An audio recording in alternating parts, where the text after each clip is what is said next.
Shall we pray? Father, we thank you for allowing us to gather in these halls to do the business of the city of Atwater. We thank you for all of those that are here, Father, and that you brought them here safely. For those that may be coming late or those that are looking in from home, we pray that you'll keep them safe and keep them watching, and that this meeting will be done in decency and order. We pray for our police officers and our firemen and our city council and our city manager and city attorney, Father. Just thank you for the ability to do your work, Father. In Jesus' name, amen.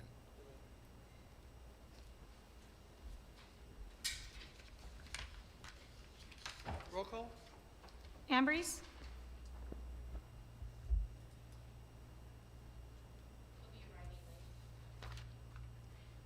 Button. Here. Kale. Here. Raymond is absent. Creighton. Here. We have a quorum. City Attorney, report out of closed session. Yes, tonight council received information and provided direction regarding the real property matter listed on the closed session agenda. There's otherwise no reportable action. Subsequent need items. Mayor, there are none. Approval agenda is posted or amended. Motion to approve. Second. Kale. Yes. Button. Yes. Creighton. Yes. Motion passes. Ceremonial matters. Presentation of new fire engine, police car, and police motorcycle. Chief Salvador.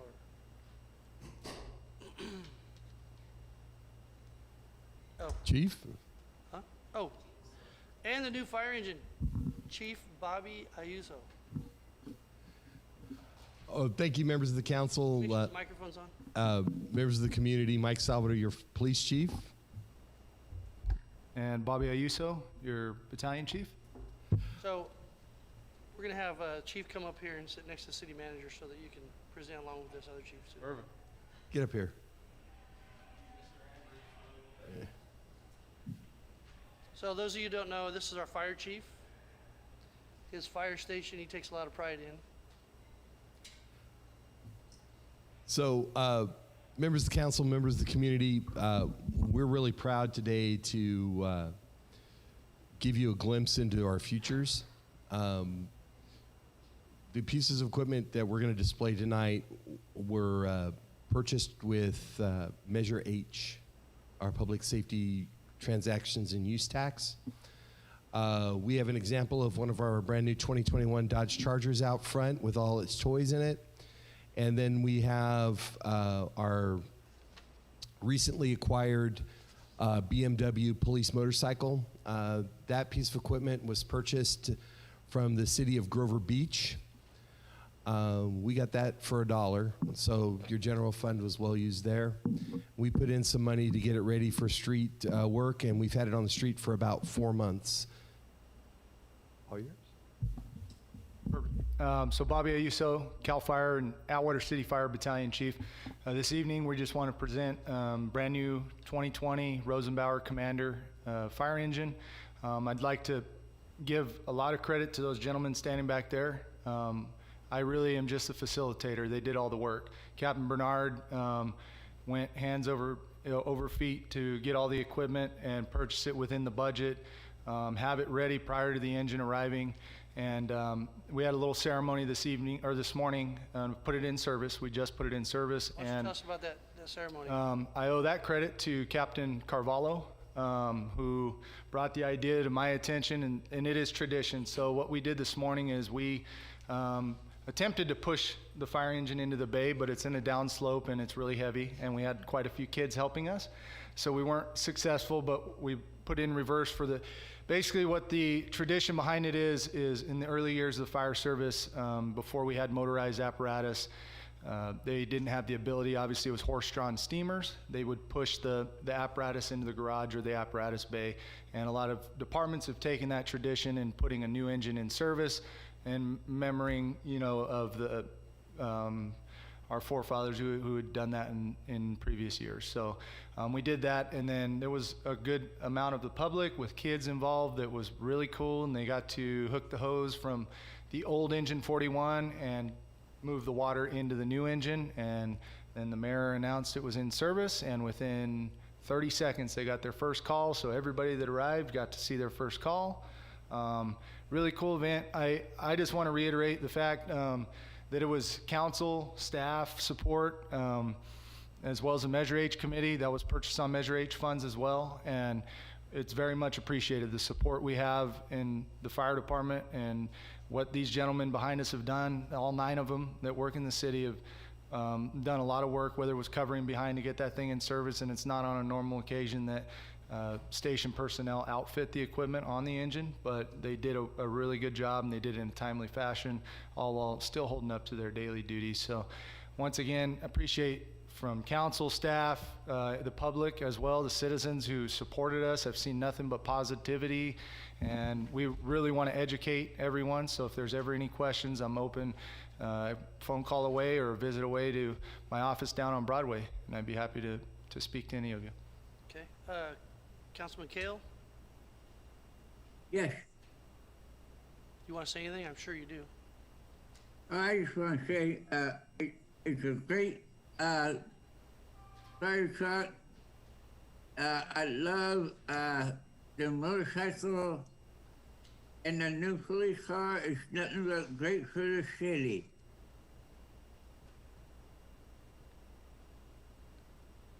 Councilman Button? I'm just excited. Looks good out there. Okay.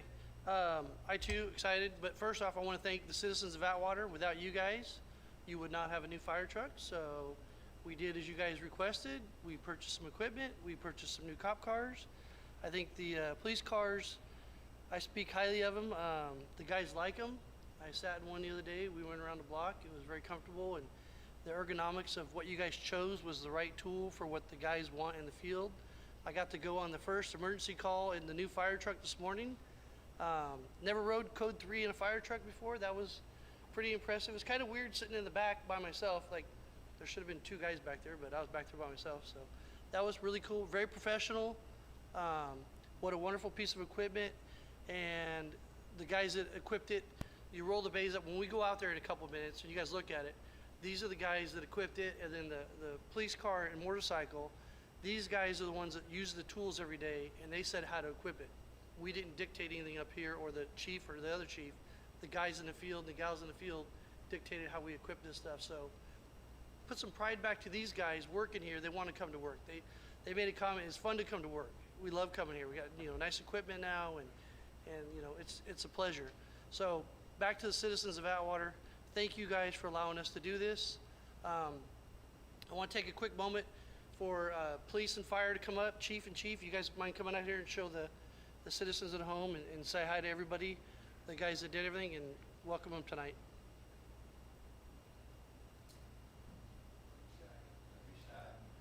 And Bobby, you might even talk about what role each one of them played, and Chief, talk about the motorcycle and the collaboration with Grover Beach.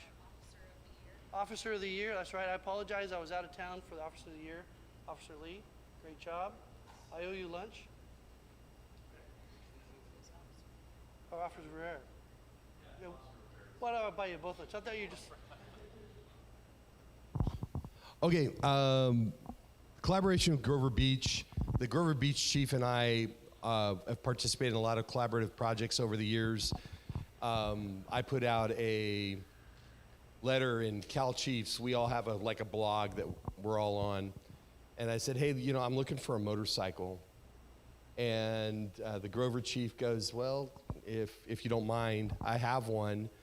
I'll sell it to you for what I got it for. And I go, well, what was that? I'm thinking $10,000. He goes, no, $1. I went, okay, so when can we come down and pick it up? He goes, it's stored in the public works yard. You're gonna have to come get it. It's like, all right. So it's like that Pickers show on the History Channel. That's what happened. We showed up, me and Dan Garcia, we showed up with a trailer. It was like Pickers. It was in the back. It was all dirty. We brought it back and we started it up and it ran. And Mike said, well, it runs pretty good, Chief. So we had it refurbished and it's on the street. The Chargers, same type of deal. COVID hit that production line. Those cars were supposed to be on the road a year ago, and we didn't receive them until January of this year. So by the time we got them upfitted, they're out and about. We have 4 brand new ones. And if you were here in 2019 when I pitched the deal, it's a lease.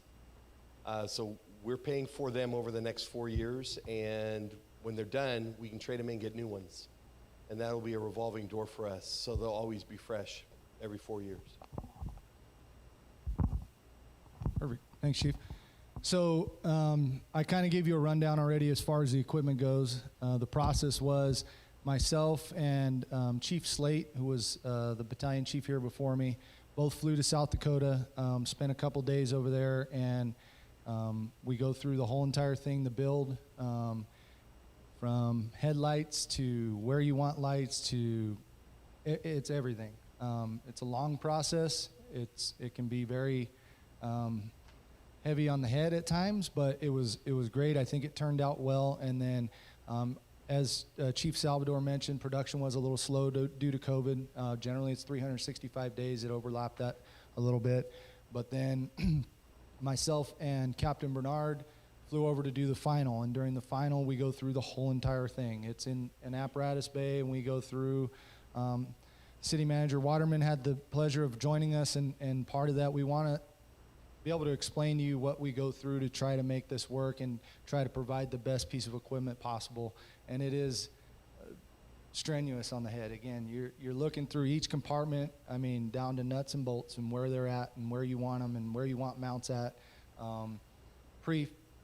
Prefab, obviously no equipment on it. This gentleman right here, Captain Bernard, had the pleasure of, and I know what it feels like. When I did Truck 42, it is in such detail that it's a headache as well. But he went through, knew what his budget was without even seeing the equipment, was able to purchase equipment, really spent a lot of time going through Merced counties because we used a Merced County spec engine. We got a discounted price by doing that. And he was able to identify, hey, this will fit here, we'll move this compartment. So he did a lot of homework on that, had all the equipment marked, labeled in the apparatus bay at Station 41, I bet 3 months before the engine arrived, or with the exception of a couple items. So once again, him and Captain Carvalho's the other captain at Station 41 really worked well together in playing a good leadership role and guiding the rest of these guys and helping them and organizing this. The 1 month to put that thing in service, I thought was pretty phenomenal. Especially, I said 4,600 calls a year and 2 guys on duty at that station. So it's pretty impressive. The 42 guys would come over to 41, help them out, run calls for them while they were working on the engine. It really took a lot of team effort. For those of you that don't know, this is an engineer, Gibson, works Station 41. Engineer Long works Station 42, and Captain Perez works Station 42 as well. Once again, credit goes to all to them. I'm just here to take the limelight in a sense, right? So thank you. I owe it all to you guys. Thank you very much. And thank you to the citizens, once again, council, and staff. All right, let's take a recess and go check out our new equipment that the citizens of Atwater bought.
Thank you, Mayor Council.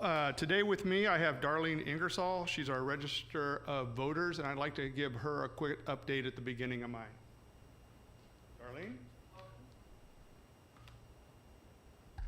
Good evening.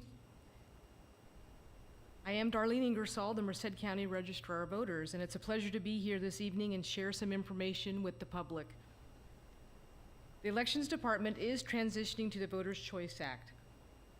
The Voters' Choice Act is intended to modernize elections in California by allowing counties to conduct elections under a new model which provides greater flexibility and convenience for voters and changing election laws to reflect trends towards voting by mail and allowing polling places to be replaced with voting assistance centers.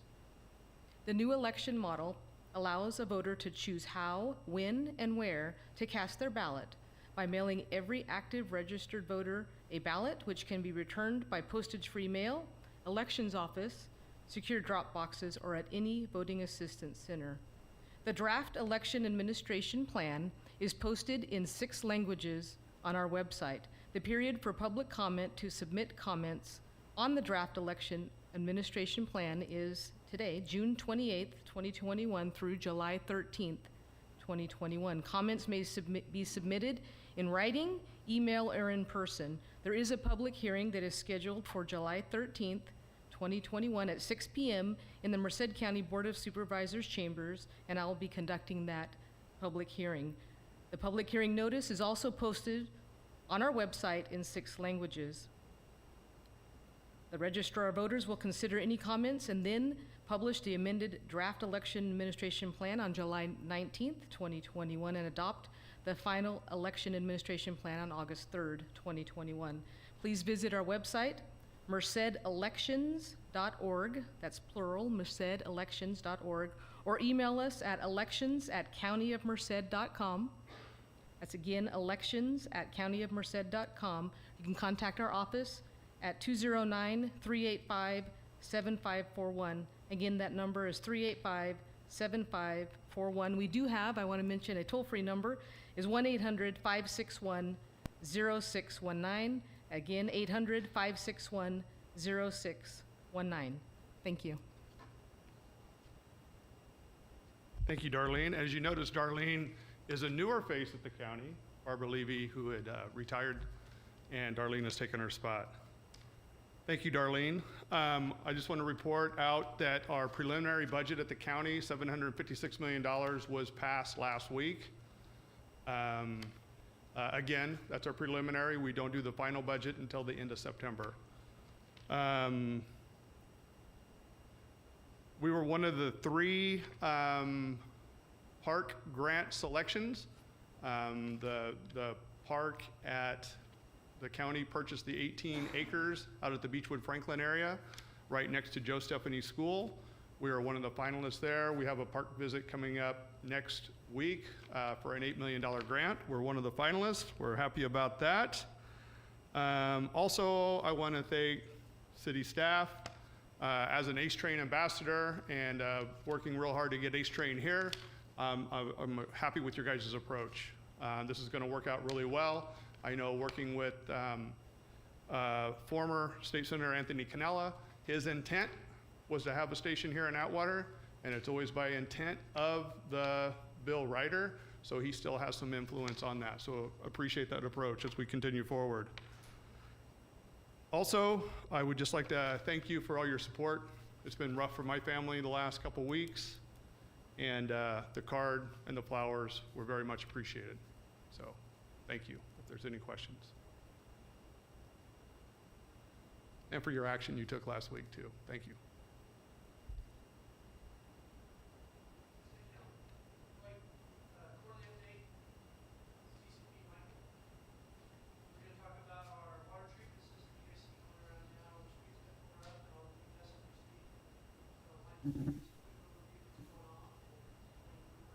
Mr. Mayor, just for clarity, those aren't microbrew stations for new beer throughout the town? There were a couple of calls on those.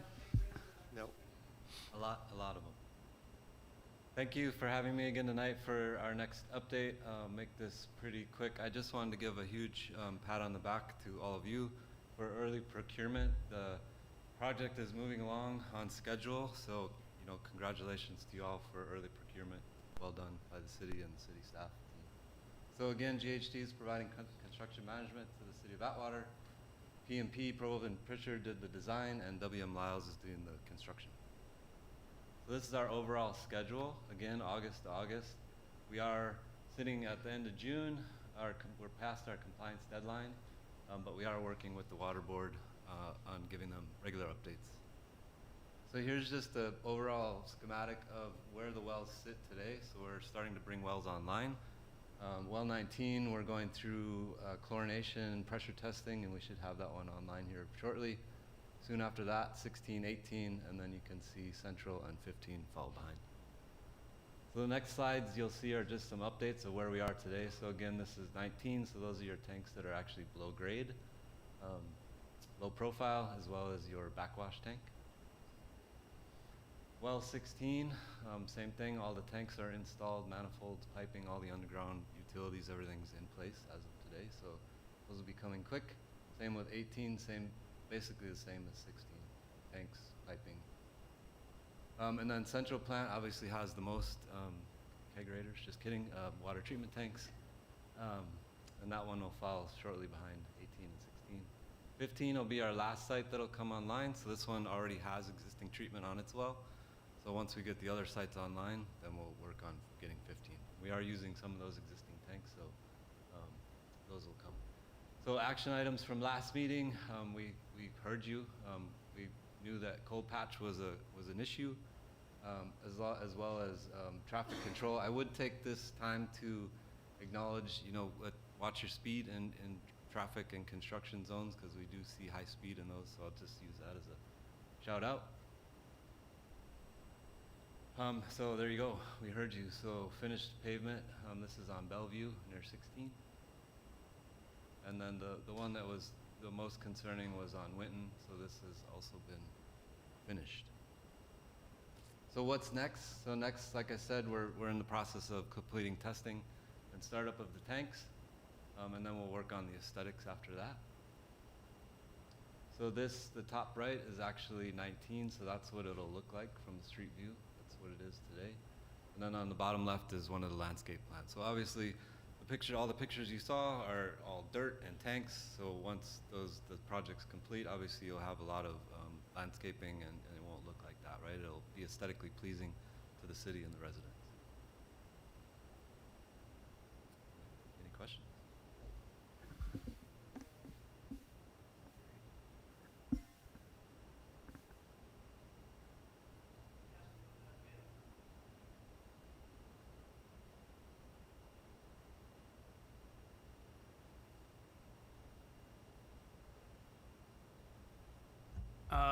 No, the patches seem to be really smooth out there. I don't hear really any complaints, so that's been really good. And I'll definitely pass the word along to slow down a little bit out there when you see some cones. Yeah. Go for the cone zone, right? Yeah. Thank you. Okay, did Kill chime back in yet? Yeah, I'm still here. Okay, you have any comments or questions? No, not really. I don't think so. Okay. I just want to say thank you. You did listen. Councilman Button's area was pretty bad, heading out towards Peggy Heller, and you guys hot patched that. That looks really good. It's actually nicer to drive on, so that new portion's really nice. Yeah. Things are going well. A lot of people are talking in town. You guys, the construction crews. I've gotten a lot of compliments on the guys that are on the ground doing the work, which usually we get a lot of the other way. So my hat's off to you guys that are doing that. Keep up the good work. Don't change anything you're doing. Compliments are good. So that's refreshing, and everybody's excited about this coming on. Do you roughly know when the last one will be online and will be fully next year this time? Or September, mid to end of September This year, this year. fully functional. Fully functional. Wow. So start to finish, the procurement helped. We blasted through COVID-19. You guys are doing a great job out there.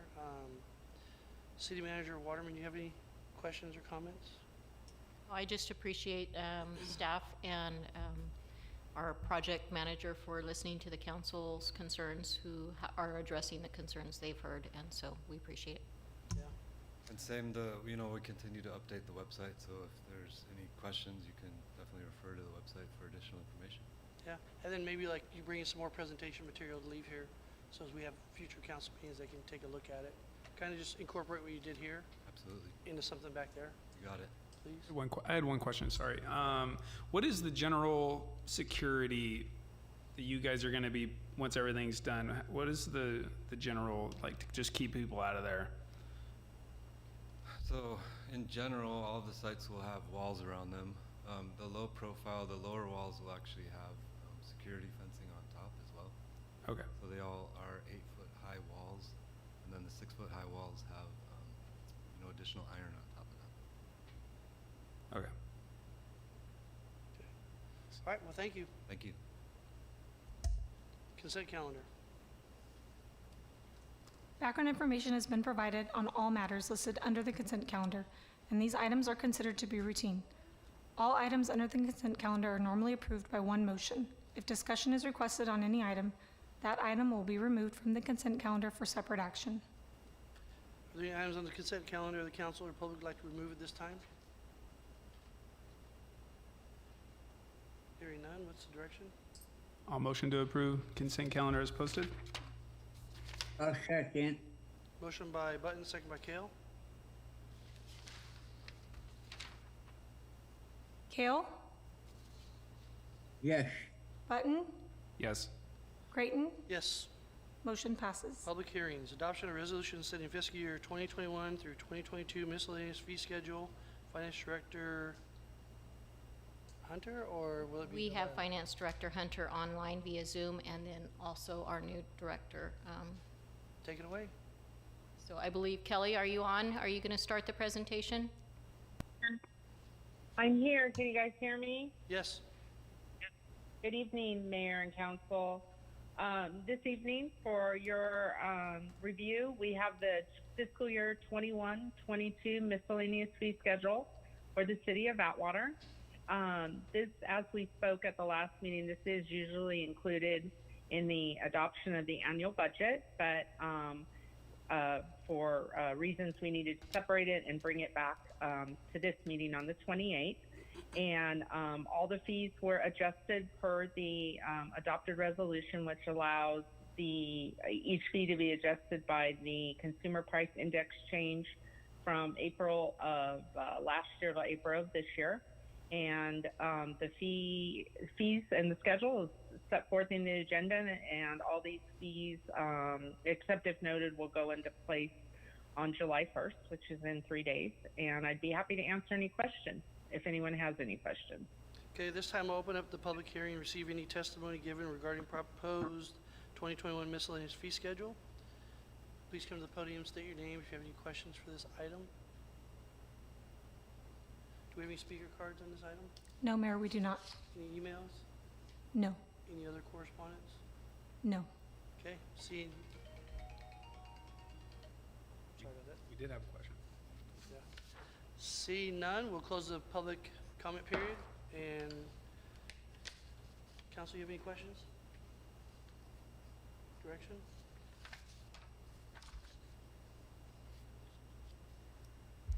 I'll motion to approve staff's recommendation as presented.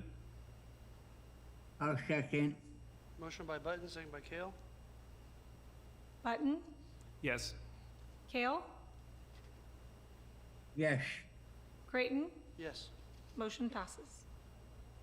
Reports and presentation from staff. Item 11, presentation regarding city's downtown pedestrian improvement project. Director Thompson. Welcome, Councilman Ambrose. Good evening, Mr. Mayor and fellow members of the council, or other members of the council. Tonight, what we're doing is our second presentation to council on our presentation materials for pedestrian improvement projects Phase 1 and Phase 2. Previously, you were able to take a look at the presentation materials for Phase 3. This is both a brief presentation on what we plan to introduce tomorrow night, and an invitation to any of the council members that would like to participate. Tomorrow evening in council chambers, we'll be presenting from 5:30 to 6, Phase 1, and then from 6 o'clock to 6:30, we'll be presenting on Phase 2. This is an interactive process in which we are inviting the public to come and present an opportunity by staff and by our consultants and engineering group that's been working on these projects to answer any questions to the landowners, to the adjacent neighborhoods, to anybody that may have a question about these projects. Again, that's an open invitation for not only any of the citizens, but the citizens and stakeholders in that immediate area. Janelle, can you slide forward? Okay, so one of the things that we want to talk about with the homeowners, and there's been some confusion in the past because we've incorporated so many of the CMAQ projects into the areas around school. The main goal is congestion mitigation and air quality improvement. And the best way that we can do that through one of the project goals is to get people out of cars. Oh, the best way to do that is to create a sidewalk system that does that.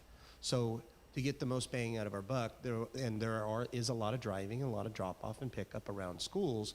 We incorporated a lot of the previous under the Eileen Kohlberg, the Mitchell School improvements in those areas to get people out of cars and to promote walkability. Well, it also promotes safety in those other areas.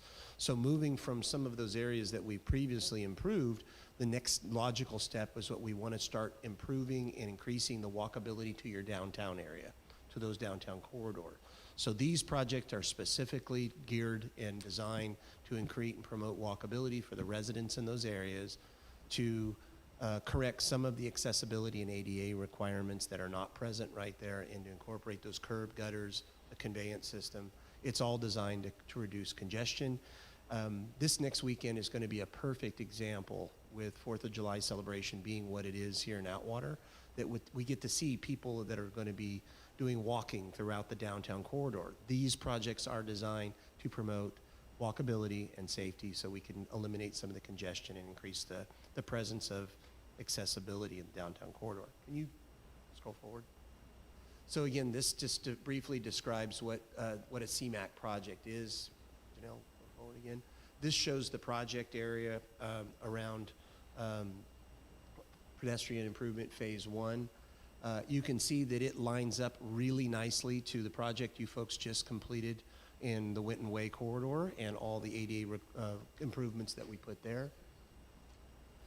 So one of the things that we are having some integration problems with is, we're introducing curbs and gutters and sidewalks and things like that into a city that's coming up on its 100-year birthday. Well, it doesn't have curbs and gutters and sidewalks in some of the areas, and we're experiencing a little bit of growing pains and interaction with some of the public that don't understand the nature of the projects. So these stakeholders meetings like we're holding tomorrow night are specifically designed and intended to educate the public and tell them what they're about, and if they have questions involving their property.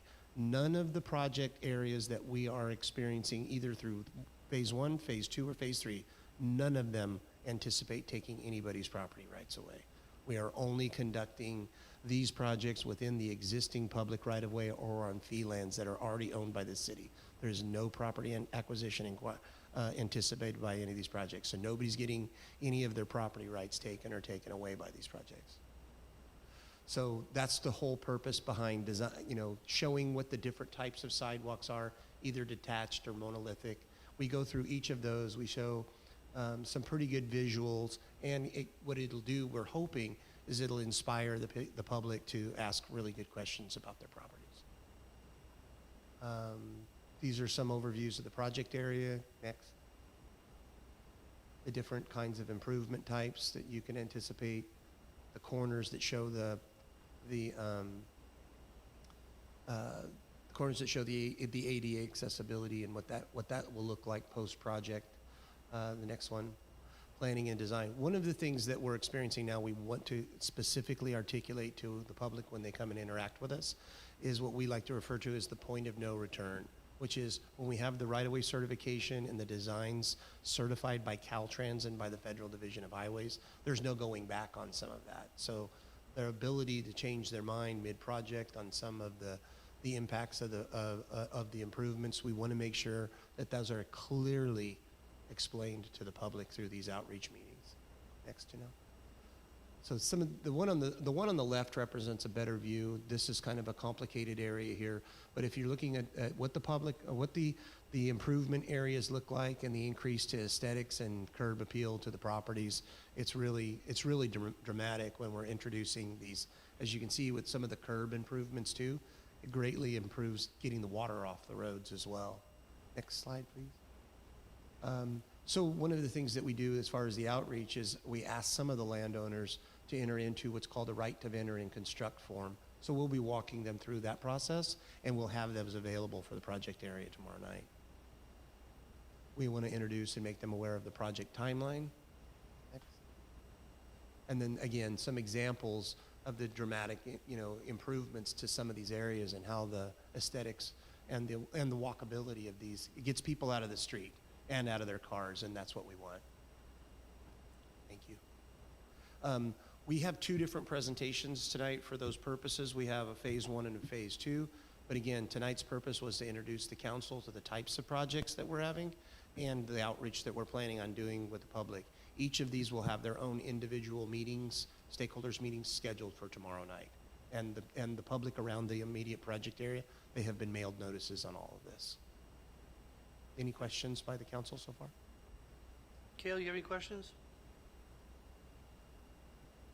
No, I just want to say that to make sure that if your property is involved and you have any questions, please attend these meetings, because that way they can get the idea of what's going to happen in their area, and there isn't any information that they feel they have not been explained to them. So it's important that you get out there and see that. And okay, that's it. Ambrose? Just want to echo what Councilmember Kell stated. It's really important that our residents attend these meetings tomorrow. I'll be there myself. So yeah, definitely attend. Councilman Button? Nope. Question, Director Thompson. Notices. I've been approached by 2 residents in all these projects, I think $7 million worth of projects. They said they weren't noticed, but I did go and check that you do a notice. Explain how you do the noticing, and is it as a crow's fly or is it around the corner? How are properties notified, and what does it look like when they receive it in the mail? Because it sounds like a lot of them get put in the trash because it's not a utility bill, so they're like, okay, forget it. That's a possibility that they just misplaced it in the mail system of a barrage of mail that we all receive on a daily basis. What we do when it comes to the particular project areas is we use the GIS service that is provided by MCAG to give us mailing lists and maps of the project areas, the surrounding outlying areas, and everybody within the mailing circumference of that circle. Which is how many feet, Greg? Well, it varies from project to project, and this one we try to go a couple of 100 feet around the project area because they would still be impacted by the project. So we do that. We keep not only a map of where we mailed to, but we print a hard copy list of all the residents that had mail going out to them. And those go to property owners, not necessarily Yeah, renters? So if you're a renter, you may not get a notice. correct. So So those it's the go to owner's responsibility to notify. owner's responsibility to notify their tenants. Is there anything that would stop us from maybe providing something to the tenants also as a courtesy? Well, what we do on top of the hard copy mailers is the projects typically go up on the city's website. We work with our IT services internal to the city to make sure that they're posted. On top of that, it goes, our website, our social media page, and we also post notices here at City Hall. So we're really hoping for a good turnout at tomorrow's meeting because we've made a stepped-up effort to try to engage the public a little bit more, because the best way to deal with this stuff is obviously education. Okay. All right, thank you. That was just staff's update, so Just a presentation and an Reminder. invitation. reminder, everybody needs to attend tomorrow night. What time? There'll be the phase 1 pedestrian project will be between 5:30 and 6. The second one will be between 6 and 6:30. Okay, thank you. Comments from the public? At this time, any person may comment on any item which is not on the agenda. You may state your name and address for the record, however, it is not required. Action will not be taken on an item that is not on the agenda.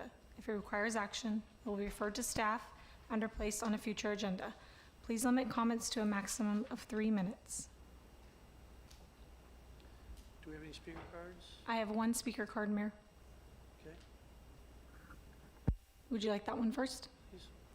Jim Donovan?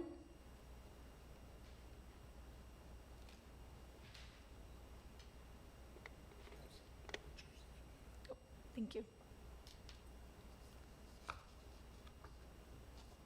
Welcome. Please state your name for the public.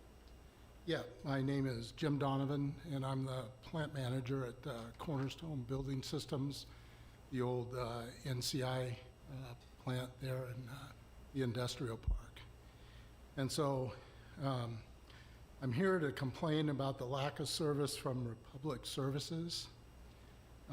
And that's a company I'm forced to use because of a directive from the city of Atwater.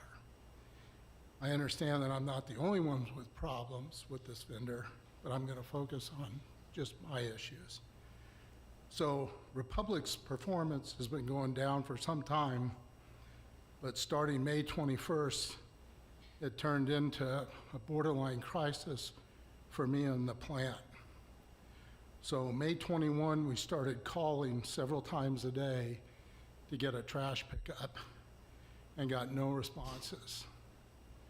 So starting May 26th, both my maintenance guy and my ops planner started calling several times a day for a pickup with no response.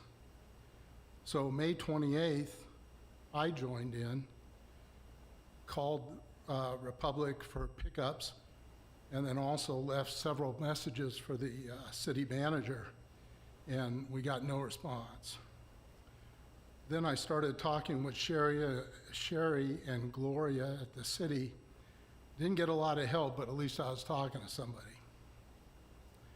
By June 7th, I had delayed my vacation to see my stepson graduate from college in Washington, so I'm not in a good mood that day. I finally get Rubicon Global, who is our corporate trash vendor, to send me a Got Trash vendor from Marina, California, so that I could empty the bins in the plant. And the pictures that I put out, that's just 2 of the 12 bins that we have in the plant. Later in the morning, after talking with Gloria Perez again, Robert Gomez, the operations manager with Public, came by to see me, and the big bins got emptied. So I don't want to do this again. And so if it happens again, I'm going to be back and I'm going to request to be relieved from your agreement. So there's too many issues trying to run the plant, keep it in place, keep it competitive, without me spending this kind of time and effort just to get trash picked up by a vendor of your choice, not mine. That's my statement. Thank you. Do we have any other comments? No, Mayor, we do not. Any members of the public like to come forward at this time? Please come to the podium, state your name for the record.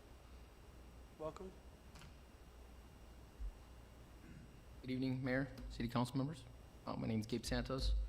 I attempted to attend the last meeting and I got here a little late, so I apologize about that. But one of the things I had a question on was during the fiscal budget presentation, the city and the members of the city weren't able to see that presentation prior to the meeting.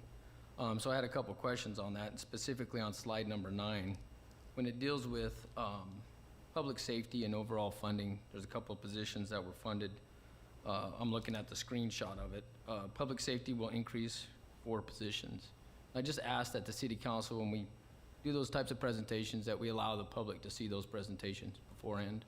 I'd also like to clarify what is public safety, what positions are those going to, because our Measure H funding goes to public safety, and I understand that we have some increased positions going to law enforcement, which is direly needed. Chief Salvador has done a great job with increasing staffing within the law enforcement. However, our fire department services also need some additional staffing levels. And the reason I'm here today is I wanted to bring that up. We recently had a fire in the city of Atwater on May 30th. That fire involved 2 city fire engines and 5 county engines. 1 residential structure was completely consumed.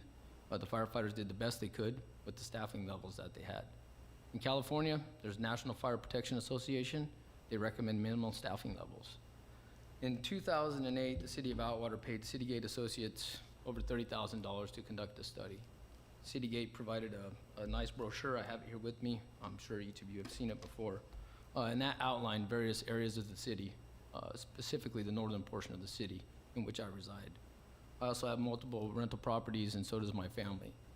Every member of the community, city of Atwater, should be worried about this. Since 2008, 13 years later, we've increased some apparatus.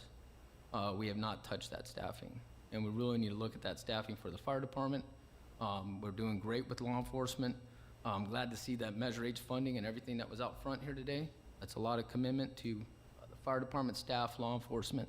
But we also need to keep in mind that in 2023, Measure H comes back up.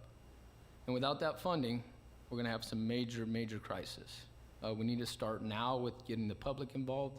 We've talked multiple times about getting the public involved. Taking that to the ballot, we need to start now. That means Chief Salvador, your local union, their help, their support, Local 2881, their support, and then every one of us. Because without that measure passing, none of this equipment would be out here today, and we'll never get to that staffing level. But I'd really like to see a little more focus. I know we've got a new city council. You've been doing great. We appreciate all your diligence and hard work and efforts. Real happy to see Public Works getting some people also. Thank you. Thank you for your time. Thank you. Any other members of the public to come forward at this time? Seeing none, we'll close the public comment. Bring it back to the council. Cale? I just want to say congratulations to the fire department and the police department for all the great work that they've done and their new equipment. I want to wish everybody a safe and sane 4th of July. It is going to be a great thing coming back to the city of Atwater to enjoy our 4th and the parade and the festivities at Ralston Park and then the fireworks at Castle Air Force Base property. So everybody have a great 4th of July. Thank you, Councilman Cale. Councilman Button? Yeah, everybody be safe for 4th of July. Have a great time. And yeah, Measure H, I think if you have questions about Measure H, how it works, what it's taxing, ask questions. I agree. 2023 is right around the corner, and it's going to be imperative that we, some of the great services and equipment that we have out there, we got to keep that stuff rolling. So it's going to be important. It's good to see the TCP project coming to a close. A lot of people have been asking me, and it's exciting that it's getting closer. So that's great. And that's all I have. Thank you. Councilman Ambrose? First off, I want to apologize for my tardiness. I was attending an event on behalf of the city, which is why I wasn't here physically, but I was trying to follow along on Zoom. So hopefully I never unmuted and you guys heard any conversations.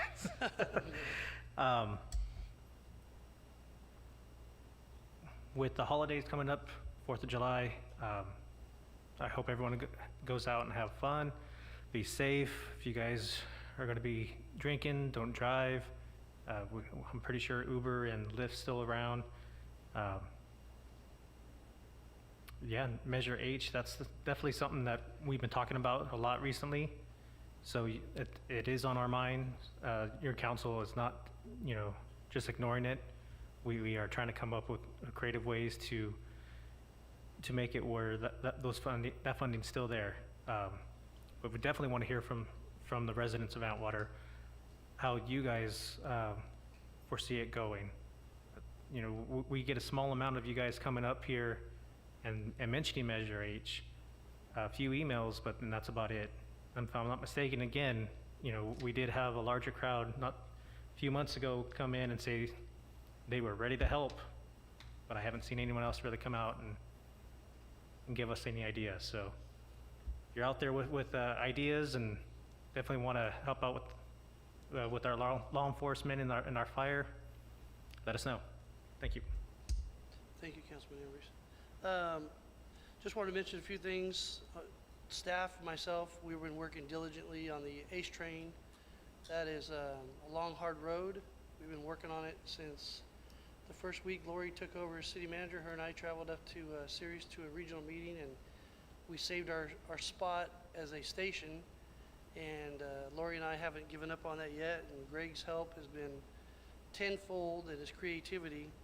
So right now we're second to Livingston getting an ACE train station, so we're not taking the approach of trying to knock them out. I think that Livingston needs an ACE train station, but Atwater, we're positioned better, and with staff's creativity and some other things that we may be able to, in the not too far future, build our own train station to secure something here possibly.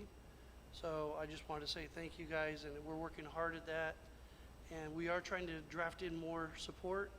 I think you heard the supervisor mention the senator and some others. So they see what we're doing, and they're getting on our coattails and cheering for us. So good job, staff.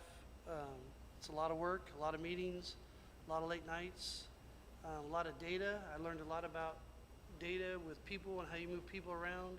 So with the AME coming and some other stuff, the opportunities in Atwater are really, really bright. So thank you, Director Thompson and City Manager Waterman. The Measure H public safety tax that we're talking about tonight, we heard several people comment on it. A friend of mine, Gabe, was talking about it tonight, and we had a long conversation. Councilman Ambry said, you guys need to step up because you guys bought those equipment that are out front. You bought the police cars, you bought the fire trucks, you've helped remodel the police station. The citizens paid for all that. We're doing what you guys are telling us. We're trying to prove, you know, it wasn't that way before, but this council's trying to prove that every dollar spent is doing exactly what you guys want. And hopefully tonight we showed that. I think the fire department, the pride they had, the police department, you know, we were talking out there, and one of the residents said something about several years before the Air Force ever left, we haven't had this kind of equipment and this kind of positive morale in both police and fire.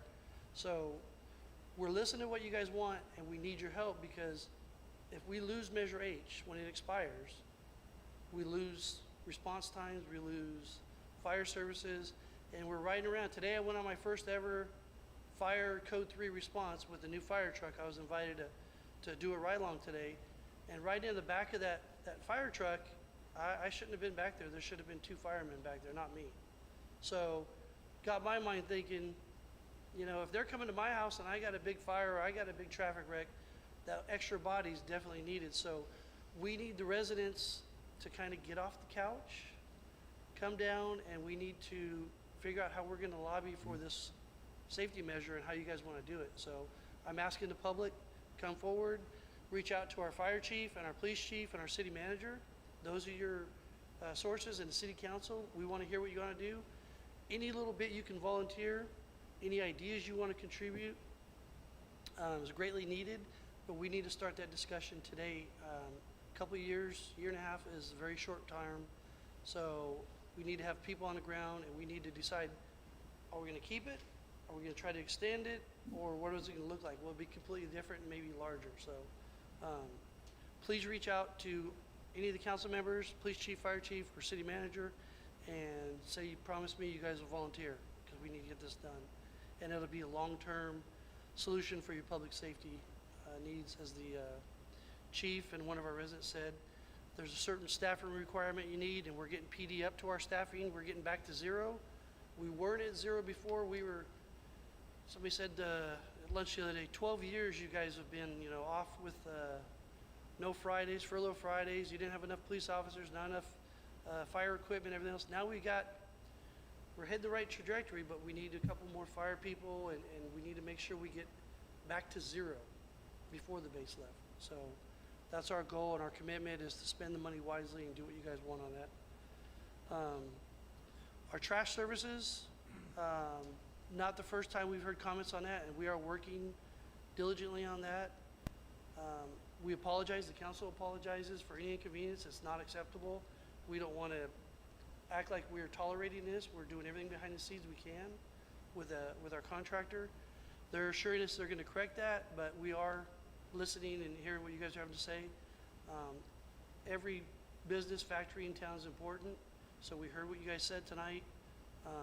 That'll get resolved with the city manager tomorrow. We'll be working on that. We'll get a dialogue going between the different companies and the city manager, so we be on top of that.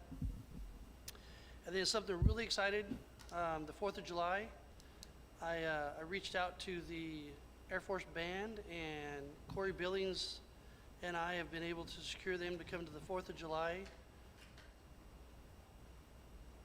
Janelle. Okay, Janelle made the call, but I talked to Major on, so Janelle did it for Corey, but, so anyway, I reached out, I got an email from the mayor of Merced and the city manager of Merced that said, hey, you might want to reach out to the Air Force Band because they're going to be playing in our area, and you guys put a big 4th of July on. So I sent back the mayor and city manager, thank you, and I called the major in Sacramento at the Air Force Base, said we'd love to, but we don't want you to come to town unless you can come on the 4th. And they said, what? I said, yeah, we're going to do this big 4th of July we do every year. We want you guys here on the 4th. He said, we would love to be there. We've never played on the 4th at a town. So they're going to be here on the 4th. Janelle reached out and got Corey Billings, our recreation director, involved. And they're going to be at Osborne Park next to the Rotary Rib booth. We're going to Ralston Park next to the Rotary Rib booth. And then we're going to have the street set up. So bring your lawn chairs, something comfortable, sit on. At 12 o'clock noon, they're going to kick off the band. It's a 60-piece band, 40-piece? 32. 30-piece. It was 80-piece when we started, and it's now down to 30-piece? 32. 32-piece band. So it's an orchestra type setup, and it'll be the first time we've had the band here since before the Air Force. So we're going back 30 years, and now we're bringing that back. So real exciting. We have a lot of vendors. Are we a full slate of vendors for the 4th of July, or? So there's still a couple of spots open, but we expect record numbers coming into town. Again, Atwater's winning. The other towns have all canceled. We're patriotic and we're about America. So if you want to get your America dose, come to Atwater. And Chief Salvador is going to talk a little bit as I close about traffic movement in the city because we're anticipating the big crowds. So make sure you mow your yards, sweep the sidewalks, put on a good show for everybody as they come to our beautiful town. And make sure you say hello to everybody as you meet people from out of our town. Chief? Thank you, Mr. Mayor.